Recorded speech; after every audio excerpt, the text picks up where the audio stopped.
खलु मंचस्था ये सन्यासिनः सन्ति तेषु सन्यासिषु मध्ये अस्माकं ज्ञानानंद स्वामी पादाः गीता प्रतिमूर्ति साक्षात् मूर्तयः वर्तन्ते।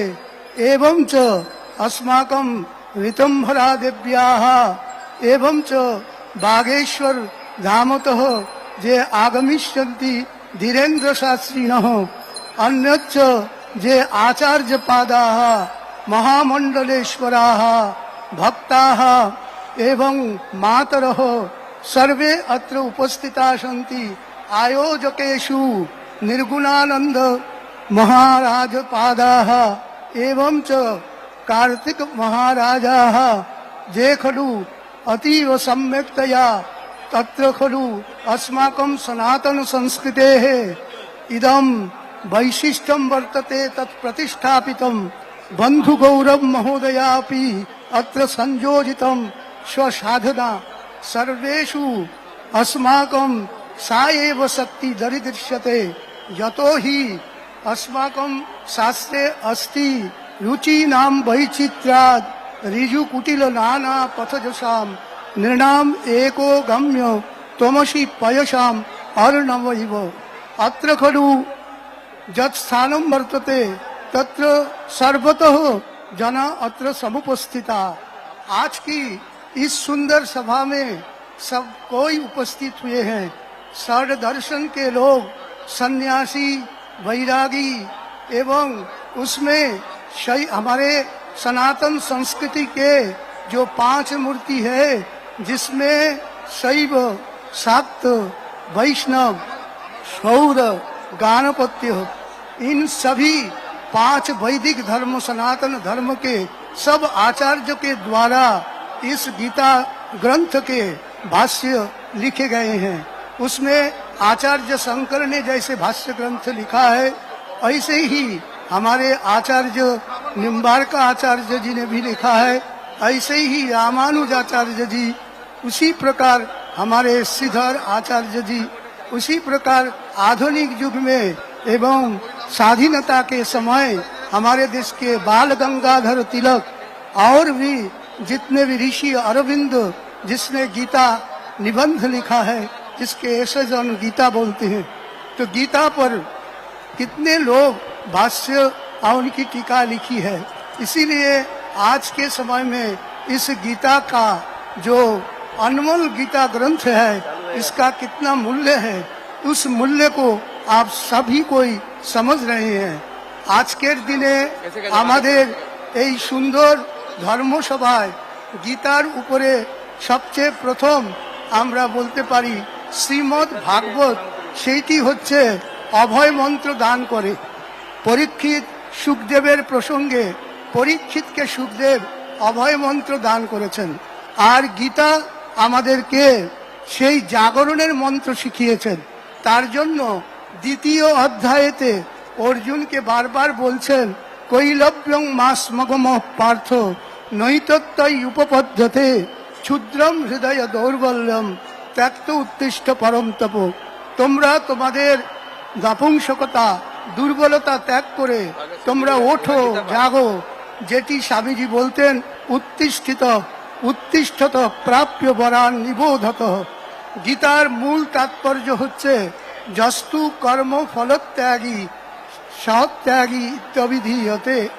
গীতাকে 3 বার যদি বলা হয় গীতা গীতা গীতা, তাহলে তাগীকে গীতা বলা হয়, তাগী তাগী তাগী। তো স্বামী রামকৃষ্ণ পরমহংস দেবজি মহারাজ যে বারবার গীতাকে 3 বার উচ্চারণ করলে সেটি যে গীতা হয়, সেই কথা আমাদের সন্ত দাস কাঠিয়া বাবাজি মহারাজ এবং বাবাজি মহারাজ ধনঞ্জয় দাস কাঠিয়া বাবাজি মহারাজ, শ্রী রামদাস কাঠিয়া বাবাজি মহারাজ বলতেন গীতা মে হৃদয়ম পার্থ, গীতা হচ্ছে আমার হৃদয়, হে পার্থ গীতা আমার হৃদয়। সেই কাঠিয়া বাবাজি মহারাজ নিজের পঠোদ্দশায় যখন তিনি বিদ্যা অধ্যয়ন করে ফিরছিলেন সব পুস্তক পেছনে রেখেছিলেন, গীতাটি হৃদয়ে রেখেছিলেন। আমাদের সৌভাগ্য আমাদের বঙ্গদেশে এসে এই সুন্দর আয়োজন 5 লক্ষ্য বলা হয়েছে। এই 5 লক্ষ্যের মানে কি? অহিংসা, সত্য, অস্তেয়, ব্রহ্মচর্য, অপরিগ্রহ। 5 লক্ষ্যে 5টি জিনিস: অহিংসা, সত্য, অস্তেয়, ব্রহ্মচর্য, পরিগ্রহ, অপরিগ্রহ। এই যে 5টি জিনিস সামাসিক ধর্ম, সেই ধর্ম গীতার এই 5 লক্ষ্যে কণ্ঠে উদ্ঘোষিত হবে। সেই সত্যকে যদি আমরা ধারণ করি, বলছে সত্যার নাস্তি পরো ধর্ম, সত্যম এব জয়তে। গীতার এই 5 লক্ষ কণ্ঠের মূল সূত্র সত্য। সেই সত্য কি? সর্বধর্মান পরিত্যাজ্য মামেকম শরণম ব্রজ, অহং ত্বাম সর্বপাপেভ্য মোক্ষয়িষ্যামি মা শুচ। তোমরা কোনো শোক না করে তোমরা সবাই সব প্রকারের ইন্দ্রিয় বৃত্তিকে তোমরা নিজের অধীনস্থ করে ভগবান শ্রীকৃষ্ণের চরণে পূর্ণরূপে সমর্পিত হলেই এই যে শাস্ত্র, গীতা শাস্ত্র সার্থক হবে।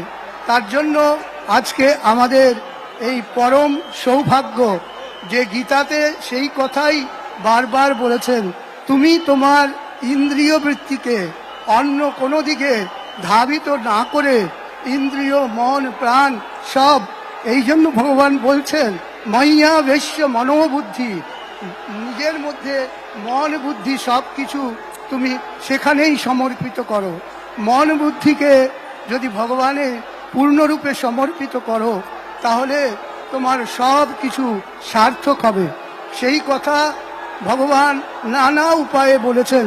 তুমি যেই যজ্ঞই করো না, দ্রব্যযজ্ঞা, তপোযজ্ঞা, যোগযজ্ঞা তথা পরে স্বাধ্যায় জ্ঞানযজ্ঞস্য যতয় সংসিতব্রতা। এই গীতা পাঠ একটি যজ্ঞ। এই যজ্ঞতে কি হবে? যজ্ঞতে তস্মাৎ যজ্ঞে প্রতিষ্ঠিতম, সব কিছু যজ্ঞেই প্রতিষ্ঠিত আছে। তো এই গীতা পাঠ এই মহাযজ্ঞে সব কিছু প্রতিষ্ঠিত হয়ে রয়েছে।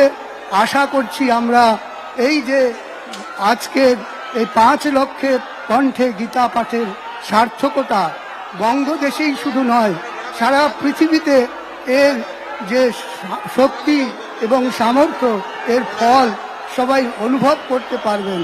তো গীতা একটি পুস্তক মাত্র নয়, গীতাকে শুধু শ্রাদ্ধাদি কর্মে বা অন্যান্য সামান্য কর্মেই ব্যবহার করা হয় না। গীতায় 18টি অধ্যায়, 18টি সিঁড়ি মানুষের জীবনে সেই বিষাদ যোগ থেকে মোক্ষে পৌঁছাবার মূল সূত্র গীতায়। প্রতি পদে পদে গীতার প্রয়োজন। এই জন্য গীতায় বলেছেন স্বধর্মে নিধনম শ্রেয় পরধর্ম ভয়াবহ। আজ সেই সুন্দর সময় আমাদের সবার মধ্যে পৌঁছে গেছে, যেই অবস্থাতে আমরা আজকে গীতা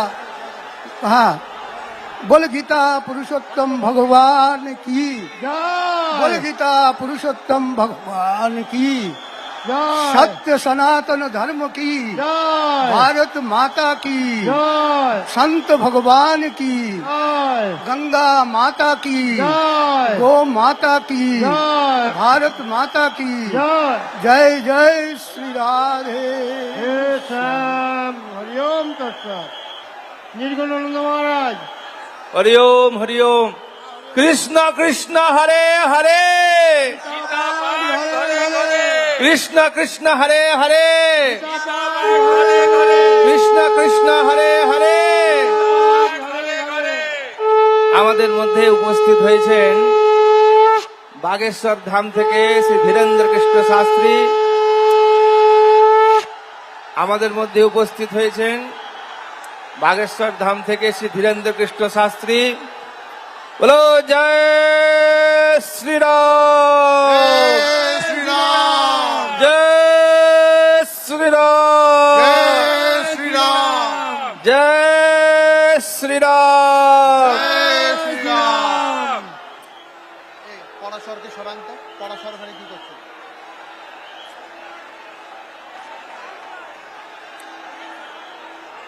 আমাদের বিশেষ অনুরোধ, আমি এবার গীতা পাঠ শুরু হবে। এটা সামনে দিকে একটু সরে যান। গীতা পাঠের জন্য যারা এসেছেন তারা বসে যাবেন। সামনে দিকে সরি না, আমরা সনাতন সংস্কৃতি সংসদের তরফ থেকে অনুরোধ করছি, যারা মঞ্চের সামনে চলে